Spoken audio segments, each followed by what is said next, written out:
और नीचे जो वो सब्सक्राइब का बटन है ना, उसको हिट करो, जल्दी से करो सब्सक्राइब। नमस्कार, मी स्वाती कुमार, वार्ता जगत न्यूज चॅनल मध्ये आपणा सर्वांचं स्वागत। साहित्य चळवळीला व्यापक सामाजिक अधिष्ठान मिळावे, वाचन संस्कृती बळकट व्हावी आणि नव्या पिढीला मराठीशी जोडण्याचे काम प्रभावीपणे व्हावे, यासाठी साहित्य संवर्धन आघाडी आगामी काळात ठोस आणि कृतीशील कार्यक्रम राबवणार असल्याचे साहित्य संवर्धन आघाडीचे अध्यक्षपदाचे उमेदवार योगेश सोमण यांनी सांगितले। शुक्रवार दिनांक 13 रोजी पिंपरी येथे आयोजित केलेल्या पत्रकार परिषदेत साहित्य संवर्धन आघाडीचे अध्यक्षपदाचे उमेदवार योगेश सोमण, प्रमुख कार्यवाह पदाचे उमेदवार डॉक्टर स्वाती महाळक, कोषाध्यक्ष पदाचे उमेदवार प्रदीप निफाडकर आणि पुणे जिल्हा कार्यवाह पदाचे उमेदवार संदीप भानदास-तापकीर यांनी पत्रकारांशी संवाद साधला।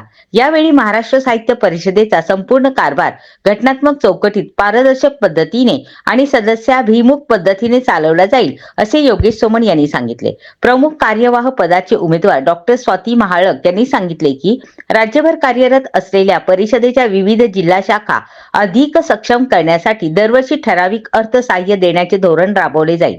या निधीच्या माध्यमातून स्थानिक पातळीवर साहित्यिक उपक्रम, वाचन चळवळ आणि सांस्कृतिक कार्यक्रम नियमितपणे आयोजित करण्यास प्रोत्साहन दिले जाणार आहे।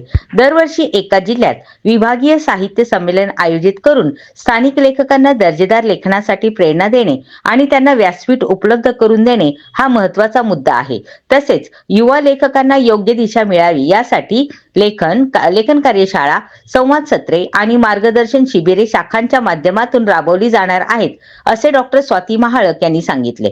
कोषाध्यक्ष पदाचे उमेदवार प्रदीप निफाडकर यांनी सांगितले की परिषदेच्या माध्यमातून घेतल्या जाणाऱ्या मराठी भाषेच्या परीक्षांना राज्य शासनाची मान्यता मिळवून देण्यासाठी प्रयत्न केले जातील।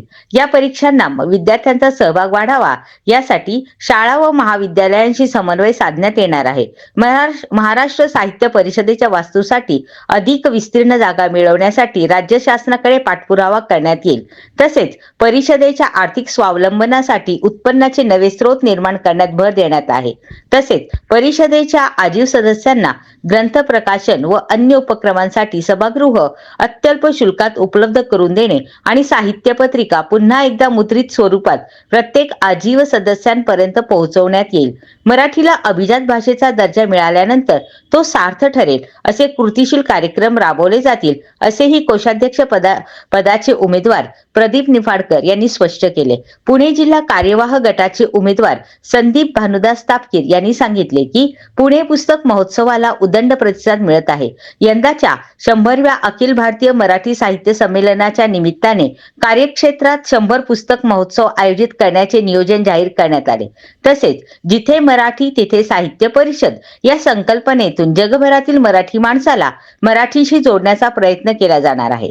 साहित्य निर्मिती करताना लहान मुलांना केंद्रस्थानी ठेवणे, परप्रांतीयांमध्ये मराठीविषयी आस्था निर्माण करणे आणि लेखक, वाचक, प्रकाशक, वितरक व विक्रेते या सर्व घटकांसाठी सक्रिय भूमिका घेण्याचा निर्धार केला आहे। या निवडणुकीत साहित्य संवर्धन आघाडीकडून अध्यक्ष पदासाठी योगेश सोमण, प्रमुख कार्यवाह पदासाठी स्वाती महाळक आणि कोषाध्यक्ष पदासाठी प्रदीप निफाडकर हे उमेदवार आहेत। तसेच पुणे जिल्हा कार्यवाह पदासाठी संदीप भानदास-तापकीर हे उमेदवार आहेत। इतर पदासाठी आघाडीचे अन्य 7 उमेदवार निवडणूक लढवत असून या सर्व उद्दिष्टांच्या पूर्ततेसाठी आजीव सदस्यांचा सक्रिय पाठिंबा अपेक्षित असल्याचे आवाहन आघाडीने केले आहे। महाराष्ट्र साहित्य परिषदेच्या मतदार सभासदांनी साहित्य संवर्धन आघाडीच्या उमेदवारांना मतदान करावे। तसेच दिनांक 12 मार्च 2026 पर्यंत पुण्यातील महाराष्ट्र साहित्य परिषदेच्या कार्यालयात सर्व सभासदांनी आपल्या मतपत्रिका पोस्टद्वारे किंवा प्रत्यक्ष उपस्थित राहून जमा कराव्यात, असे आवाहन साहित्य संवर्धन आघाडीच्या वतीने करण्यात आले आहे। उपस्थित सर्व पत्रकार बंधू भगिनींचं स्वागत करतो। माझी ओळख करून देतो। चालेल बोलू काय नाही। मी योगेश सोमण, तो प्रेस मध्ये आहे, करतो नंतर। आता आपण जमलो ते महाराष्ट्र साहित्य परिषदेच्या पंचवार्षिक निवडणुकीच्या निमित्तानं साहित्य संवर्धन आघाडी ही आघाडी निवडणुकीच्या मैदानात उतरलेली आहे। त्याचा प्रतिनिधी आणि अध्यक्षपदाचा उमेदवार म्हणून मी तुम्हा सगळ्यांचं स्वागत करतो। 2016 नंतर जवळजवळ 10 वर्षानंतर ही निवडणूक होते आहे 2021 ला मध्ये निवडणूक झाली नाही कोविडच्या कारणामुळे, आणि 10 वर्षानंतर आम्ही समविचारी मंडळींनी साहित्य संवर्धन आघाडी अशी आघाडी तयार केली आणि त्या योगे उतरलेलो आहोत. मी माझ्या सहकार्यांची थोडक्यात ओळख सांगतो. मी अध्यक्षपदासाठी उभा आहे.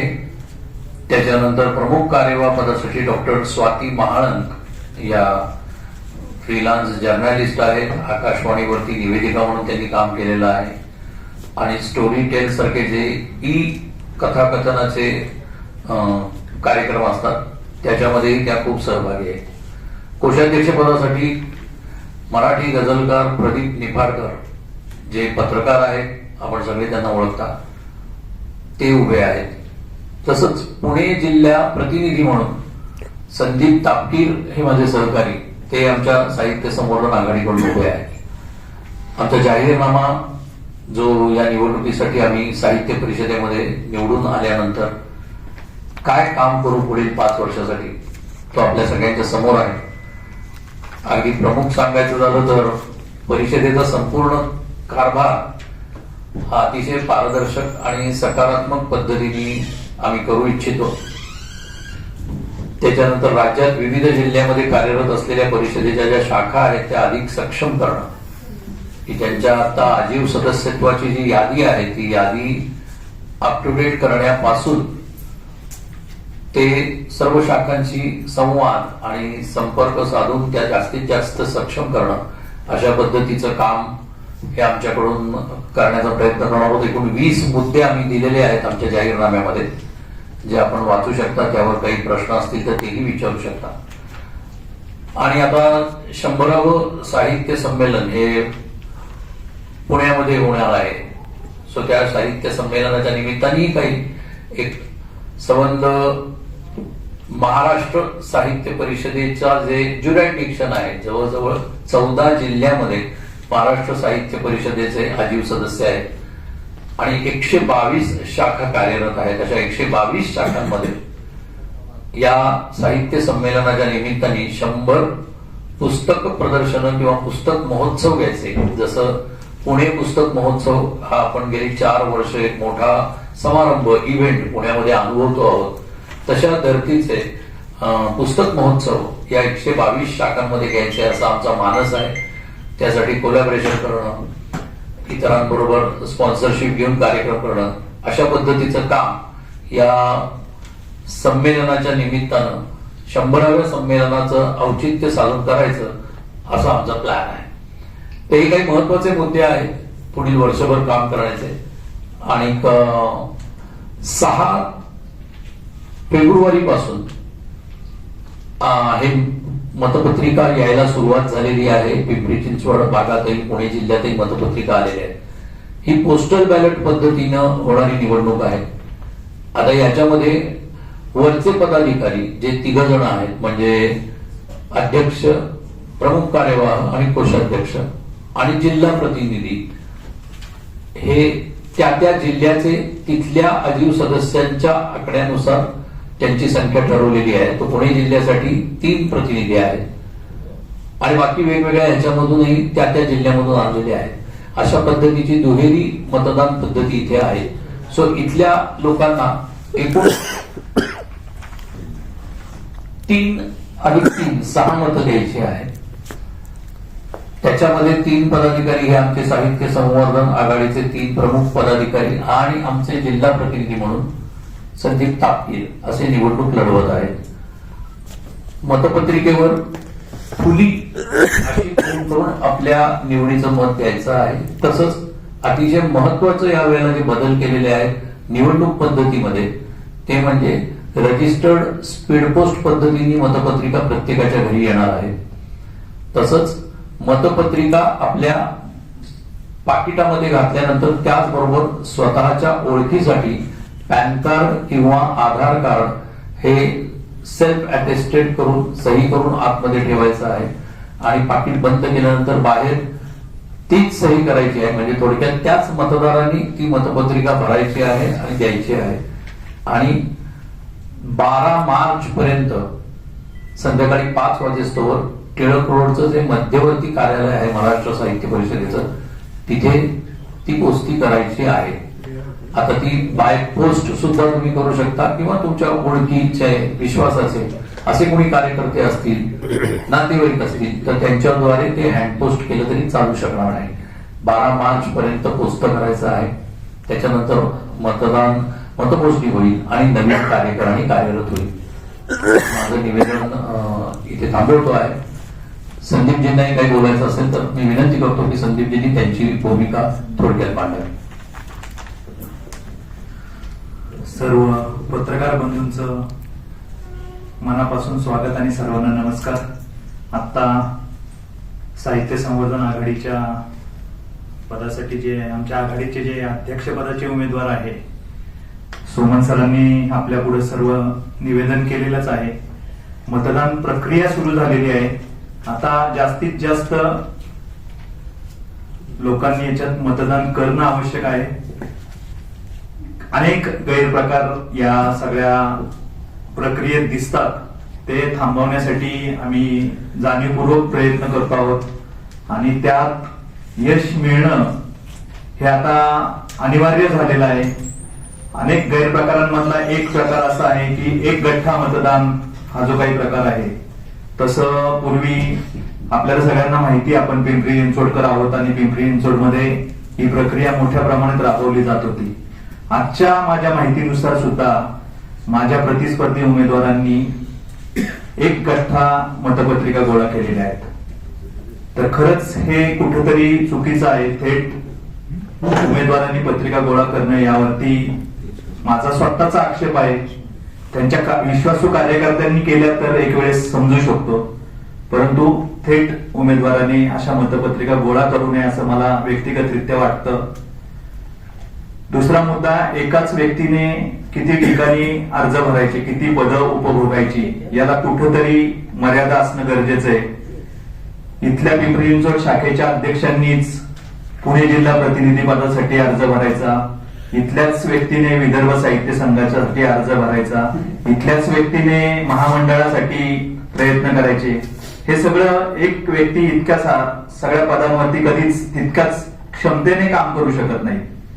त्याच्यासाठी सुज्ञ मतदारांनी योग्य निर्णय घेणं आवश्यक आहे आणि योग्य व्यक्तीला योग्य जागेवर पाठवणं, यासाठी ही जी निपक्ष पद्धतीने मतदान प्रक्रिया होणं गरजेचं आहे. म्हणजे तुम्ही जर सगळी यादी पाहिली तर अनेक ठिकाणी दुबार नावं दिसतात. मनसरची यादी जर तुम्ही पाहिली तर मनसरच्या यादीत किमान 22 लोक दुबार आहेत. पुणे शहरातला लागून असणारा आळंदी, तर आळंदीमध्ये जी महत्वाची लोक आहेत ते कैलासवासी झालेले आहेत. म्हणजे हबप्पा साखरे महाराज हे अत्यंत प्रसिद्ध व्यक्तिमत्व आहे, तरीही त्यांचं नाव पत्रिकेत आहे. विठ्ठल महाराज चौधरी हे वारकरी शिक्षण संस्थेचे अध्यक्ष होते, सर्वज्ञात असणारं व्यक्तिमत्व आहे. असे प्रत्येक ठिकाणी हा सगळा गोंधळ आहे. यावरती आम्ही आमच्या पद्धतीने आक्षेप नोंदवलेला आहे, परंतु तुम्ही पत्रकार बंधूंनी या सगळ्या प्रक्रियेवरती आवाज उठवणं आणि योग्य पद्धतीने ही निवडणूक प्रक्रिया पार पडेल यासाठी तुमचं सहकार्य अभिप्रेत आहे. आणि या निमित्ताने आपल्याशी संवाद साधण्यासाठीच ही आजची पत्रकार परिषद आयोजित केलेली होती. तर आपल्याला काही याबद्दल काही शंका असतील, काही विचारायचं असेल तर आपण जरूर विचारू शकता. मग मी जेव्हा आवाज उठवला होता तेव्हा त्यांचा विदर्भ साहित्य संघातून त्यांनी स्वतः माघार घेतली, पण नाही. मग मी हाच मुद्दा उपस्थित केला होता की विदर्भातला जर एखादा पदाधिकारी असेल, त्याने जर पुणे मसापसाठीचा अध्यक्षपदाचा अर्ज भरला तर तुम्हाला चालणार आहे का? तिथला माणूस कसा कारभार, जर निवडून आला तर तिथला माणूस कसा इथून कारभार करणार आहे? तर हे सगळे मुद्दे उपस्थित केल्यानंतर मग त्यांनी इथनं माघार घेतलेली आहे, म्हणजे विदर्भ साहित्य संघातून माघार घेतलेली आहे. पण आजही त्यांच्याकडे महामंडळाची जबाबदारी आहे, पिंपरी चिंचवड शाखेच्या अध्यक्षपदाची जबाबदारी आहे आणि आता ते पुणे जिल्हा प्रतिनिधी पदासाठी पुन्हा एकदा उभे आहेत. गेली 25 वर्षे ते या पदावरती काम करतायत. आणि सगळ्यात महत्वाचं म्हणजे तुम्ही जर हे यादी पाहिली तर त्यात किमान 20 पेक्षा अधिक लाखे तुम्हाला आढळतील. म्हणजे पिंपरी चिंचवड या शहरामध्ये जास्तीत जास्त तुम्ही सगळे सुज्ञ आहात, सगळे या शहराशी निगडीत आहात, जास्तीत जास्त 150 साहित्यिक आहेत. आज एकाच शाखेमध्ये 919 संख्या आहे या शाखेची. तर हे 919 कुठल्याही शाखेमध्ये नाहीयेत. म्हणजे 24 शाखा आहेत पुणे जिल्ह्यामध्ये. जास्तीत जास्त शाखा दुसऱ्या शाखेतली संख्या आहे 110 आणि ह्याच शाखेमध्ये 919 कसे? मग हे जाणीवपूर्वक केलेलं आहे का? आणि पिंपरी चिंचवड शाखेने अनेक कार्यक्रम केलेत. ह्या 919 पैकी किती लोकांना आमंत्रित आलेत? तुम्ही अनेकांनी ते कार्यक्रम कव्हर केलेले आहेत. 919 पैकी 50 लोक तरी त्या कार्यक्रमाला उपस्थित आहेत का? मग हे सगळे आकडे आलेत कुठून आणि हे कधीपासून आणि का? म्हणजे याचं नेमकं धोरण काय आहे? दुबार नोंदणी केली, त्याच्यावर काय कारवाई करण्यात येईल? आम्ही आक्षेप नोंदवलेला आहे. आता निवडणूक अधिकाऱ्यांनी आश्वस्त केलेलं आहे की एकाच मत ग्राह्य धरलं जाईल. पण परिस्थिती अशी आहे, म्हणजे एक नाव तुम्हाला सांगतो की चाकण शाखेचे पूर्वीचे अध्यक्ष होते, त्यांचं नाव आहे गिलबिले. तर गिलबिले हे राजगुरुनगर शाखेमध्ये पण आहेत. दुसरं याच शहरातलं एक नाव सांगतो, सोपानपुढे हे मतदार आहेत. तर सोपानपुढे हे या शाखेत आहेत, तळेगाव शाखेमध्ये आहेत. तळेगावचे जे माझे प्रतिस्पर्धी उमेदवार आहेत प्रभाकर ओवाळ सर, यांची नावं 2 वेळा आहेत. मग अशी खूप नावं आहेत. म्हणजे जर यादीचा बारकाईने अभ्यास केला तर खूप नावं या यादीत दिसतात. आता मी फक्त पहिल्या 9 पानांचं तुमच्या समोर ठेवतो. 9 पानांमध्ये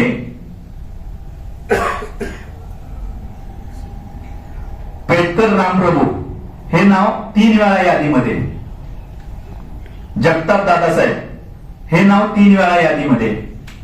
शिरवळकर हा अख्खा परिवार यादीमध्ये, म्हणजे पूर्ण परिवार. मुरकुटे हा पूर्ण परिवार यादीमध्ये. म्हणजे साहित्यिक एखादं घर असणं खरंच कौतुकास्पद आहे. म्हणजे तसं असलं तर आनंदच आहे. पण हे जाणीवपूर्वक केलेलं आहे का? तर असे सगळे प्रश्न या निमित्ताने आपण समोर आणले पाहिजेत असं मला वाटतं. 900हून अधिक सभासद आहेत, मग इथे जास्त साहित्यिक आहेत असं म्हणायचं का? हा म्हणजे हा तसं असतं तर आनंदच झाला असता. पण तसं चित्र दिसत नाहीये ना. नाहीतर मग पुण्यापेक्षा ही परिषद अधिक सशक्त झाली असती. पण असं नाहीये ना. याच्यावर कंट्रोल नाही करत. कंट्रोल करण्यासाठीच आता आम्ही साहित्य संवर्धन आघाडीच्या वतीने एकत्र येऊन ही निवडणूक लढवत आहोत.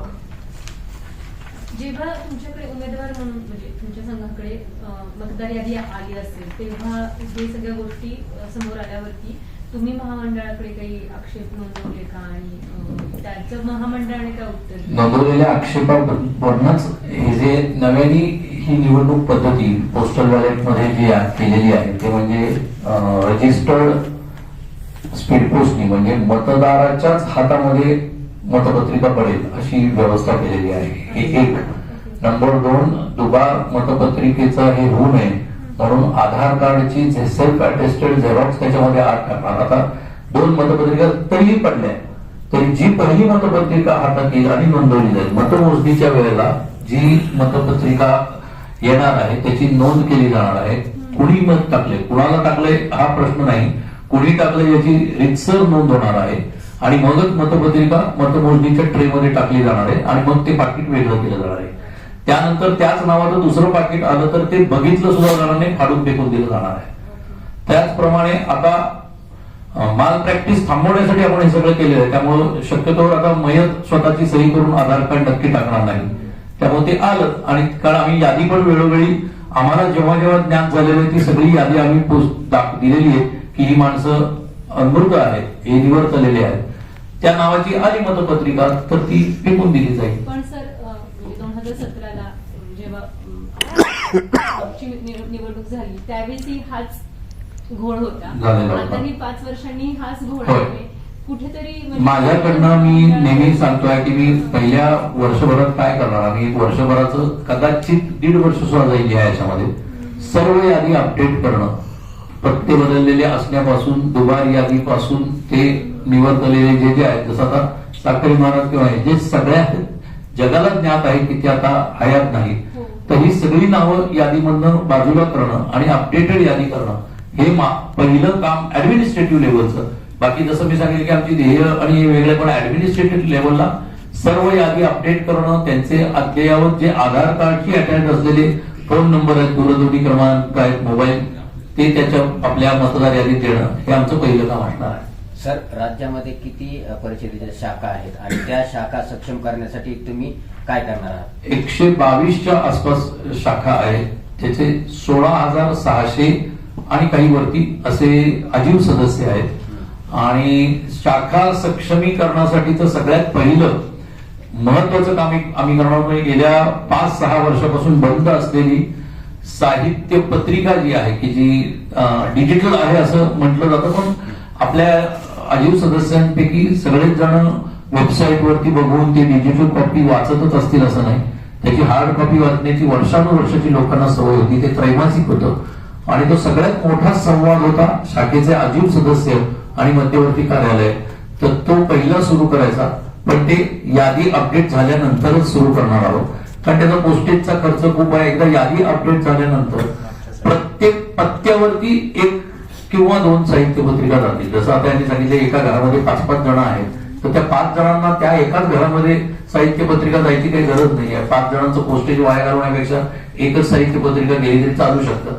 अशा पद्धतीने खर्चही कमी करणं आणि लोकांपर्यंत पोहोचणं, कारण त्या योगे लोकांपर्यंत दर 3 महिन्यांनी साहित्य परिषदेचे कार्यक्रम आणि विविध शाखांमध्ये होत असलेल्या कार्यक्रमांचं वृत्त असं एकमेकांना कळून एक संवाद साधला जायचा, तो पुन्हा सुरू करायचा. या निमित्ताने हे आमचं दुसरं धोरण असणार आहे.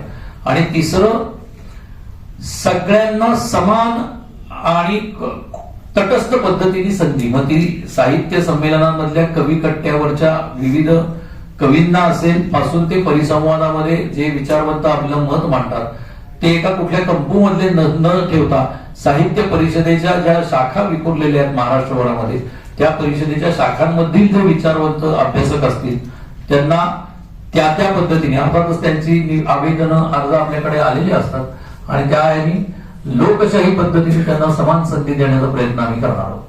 आपण जर बघितलं तर महाराष्ट्रामध्ये अनेक राज्यातून जे आहे ते कामगार जे आहेत ते या ठिकाणी येत असतात.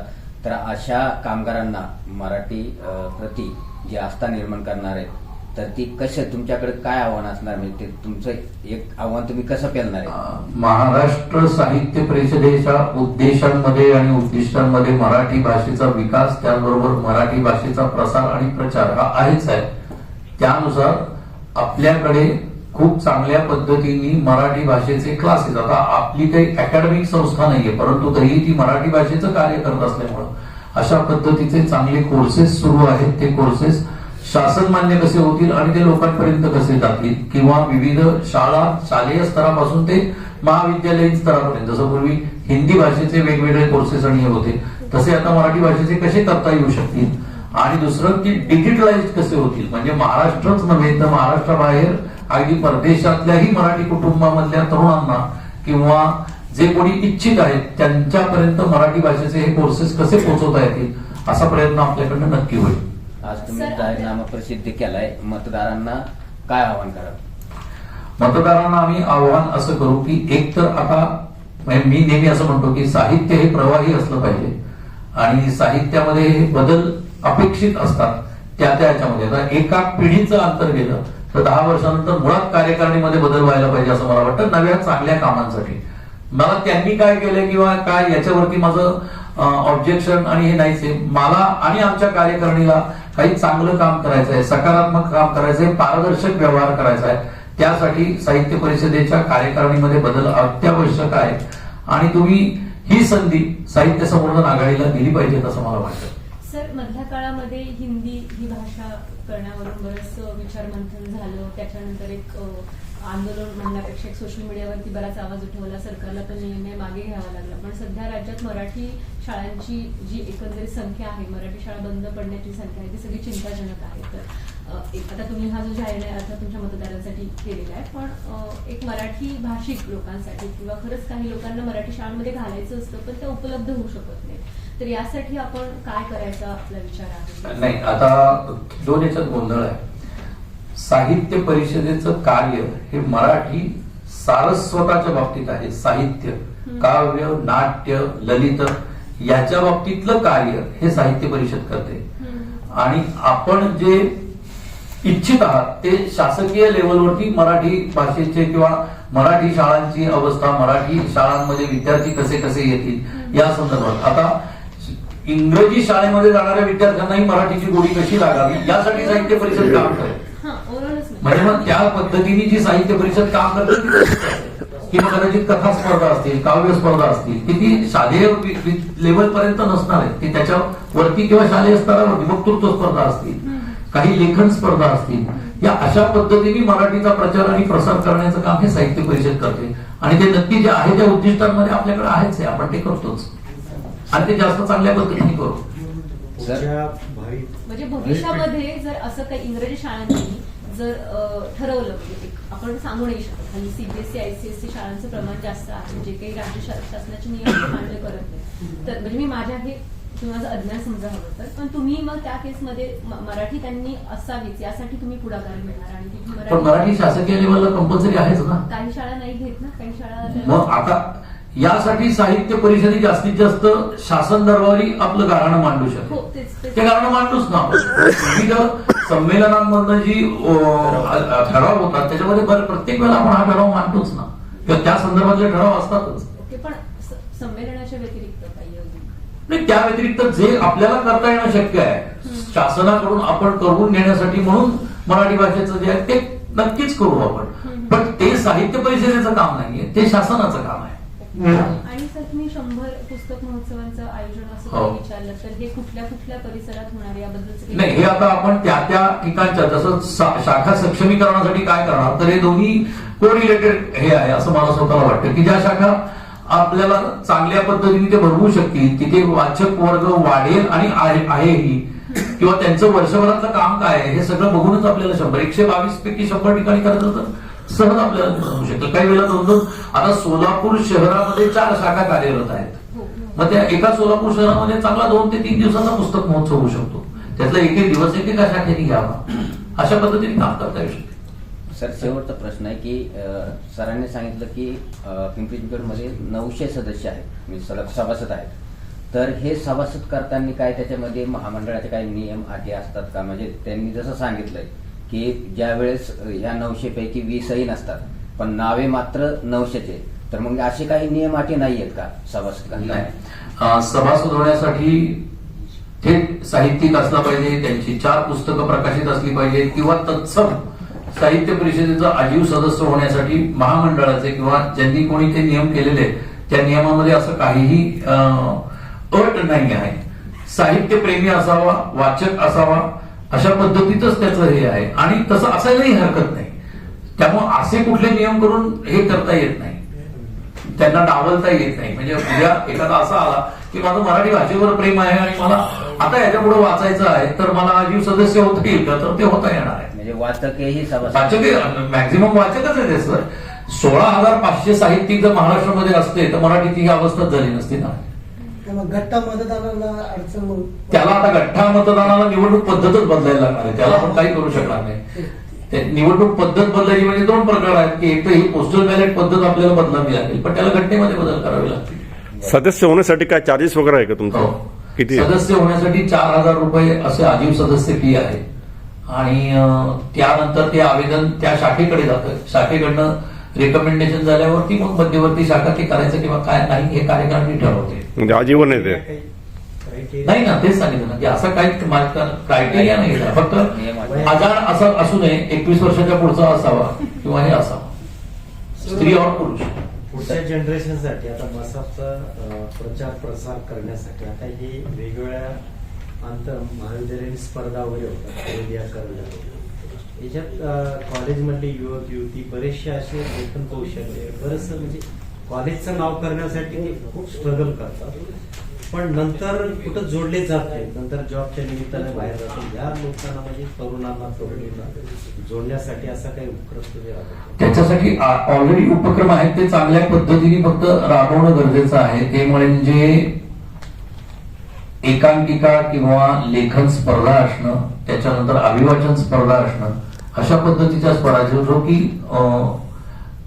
जे नेक्स्टला डायरेक्ट कनेक्ट करू शकेल अशा पद्धतीने तो करणं. आणि दुसरी गोष्ट मला असं वाटतं की थोडं साहित्य परिषदेने सुद्धा टेक्नोसॅव्ही व्हायला पाहिजे. आता ते डिजिटलाइज व्हायला पाहिजे. माझ्या आता म्हणतील की अध्यक्षपदासाठी उभा असणारा उमेदवार किती मध्ये मध्ये इंग्रजी बोलतो, पण त्याला काही पर्याय नाही.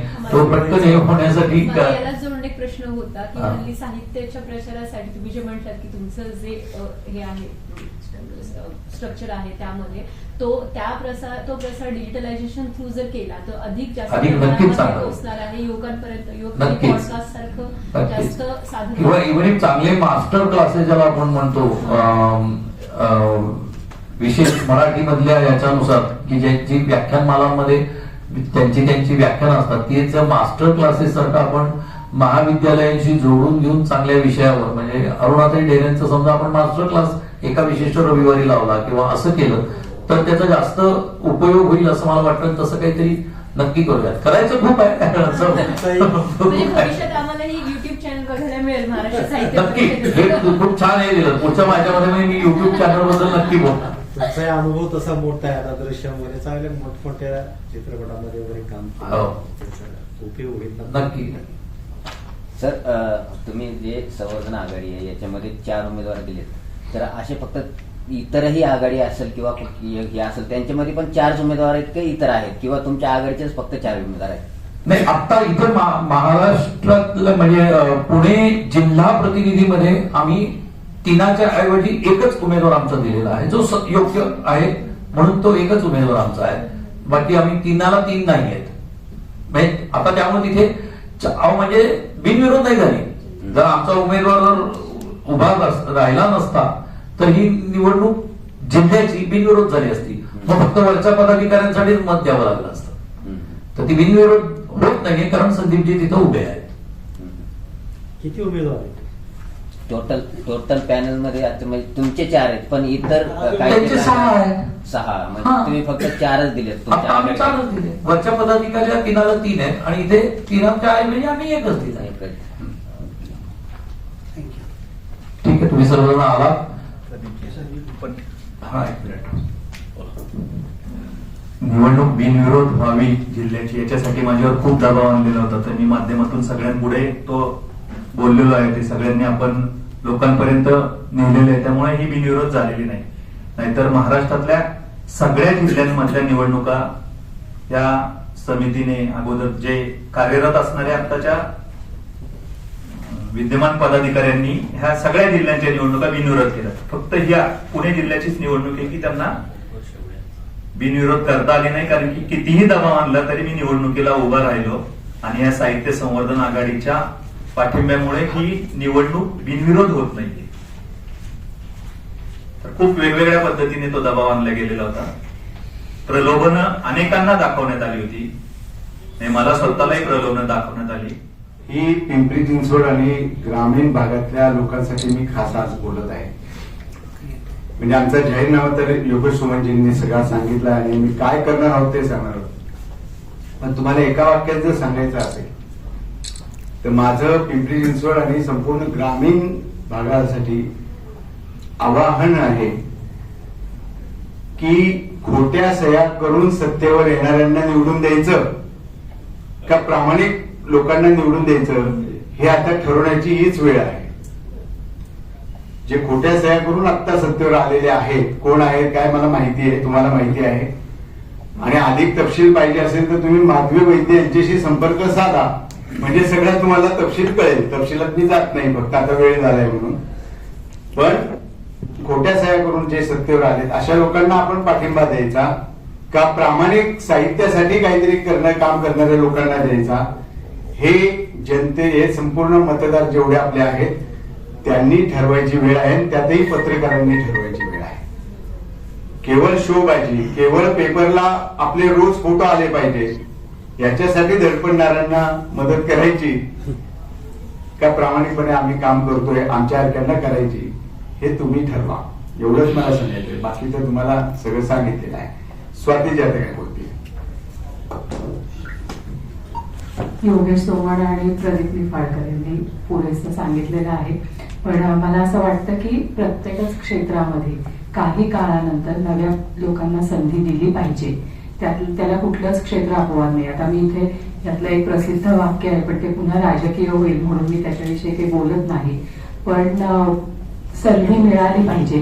10 वर्ष इथे अनिर्बंध पद्धतीने जो कारभार चाललेला आहे त्याला कुठेतरी लगाम घातला पाहिजे आणि याच्यामध्ये या कारभारामध्ये जर सुधारणा करायची असेल, तो पारदर्शक आणि लोकाभिमुख करायचा असेल किंवा साहित्य क्षेत्रातलं चलनवलन आणि साहित्यातला व्यवहार चांगल्या रीतीने वाढवायचा असेल तर त्याच्यासाठी एकमेव लोकशाही मार्ग आहे, ते म्हणजे निवडणूक लढवणं आणि निवडणूक जिंकणं.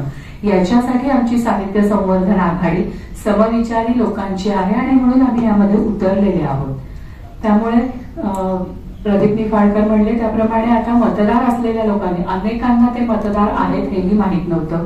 20-20, 25-25 वर्षांमध्ये आम्हाला कधी मतदान करायला मिळालेलंच नाही असं लोकांनी समाज माध्यमांवर लिहिलेलं आहे, तुम्ही बघू शकता कधीही. म्हणजे याद्यांमध्ये दुबार नावं असणं, याद्यांमधली नावं गायब झालेली असणं, मृतांची नावं असणं, एकाच पत्त्यावर 150 लोकांची नोंदणी झालेली असणं आणि याखेरीज 4-4, 5-5 हजार अर्ज जे आजीव सदस्यत्व हवं आहे म्हणून लोकांनी केलेले आहेत ते पडून असणं, त्याच्यावर काहीही निर्णय घेतला न जाणं, आजीव सभासदत्व न देणं, असे अनेक घोळ या सगळ्या मतदार याद्यांमध्ये आहेत. त्यामुळे एकूण कारभार कसा चाललाय, कार्यक्रम होतात नाही होतात, कुठले होतात हे तुम्हाला माहिती असतं, पण अशा पद्धतीचे हे असंख्य घोळ आहेत. या सगळ्यामधून काहीतरी चांगलं साहित्य क्षेत्रासाठी करायचं असेल तर त्यासाठी आम्ही तयार आहोत आणि म्हणून आम्ही या निवडणुकीच्या रिंगणात आहोत. म्हणून आमचं तुम्हाला सगळ्यांना विनंती आहे की आमची बाजू सक्षमपणे लोकांपर्यंत पोहोचवा आणि त्यामधनं लोकांमध्येही जागृती होईल आणि त्या पद्धतीने ते मतदान करतील. ह्यासाठी तुम्ही फार महत्वाचा दुवा आहात. मी प्रदीप निफाडकर, आम्ही दोघंही पत्रकारितेच्याच क्षेत्रातले आहोत, दीर्घकाळ काम करतो आहोत. त्यामुळे पत्रकार काय करू शकतात हे मी वेगळं तुम्हाला सांगायला नको आहे. तर त्यासाठी तुम्हाला सगळ्यांना नम्र विनंती आहे की याला ठळकपणे प्रसिद्धी द्यावी आणि आम्हाला सहाय्य करावं या सगळ्यांमध्ये. नमस्कार. आजचे बातमीपत्र येथेच संपले. पुन्हा भेटूया नवीन बातमीसहित. तोपर्यंत जय हिंद, जय महाराष्ट्र.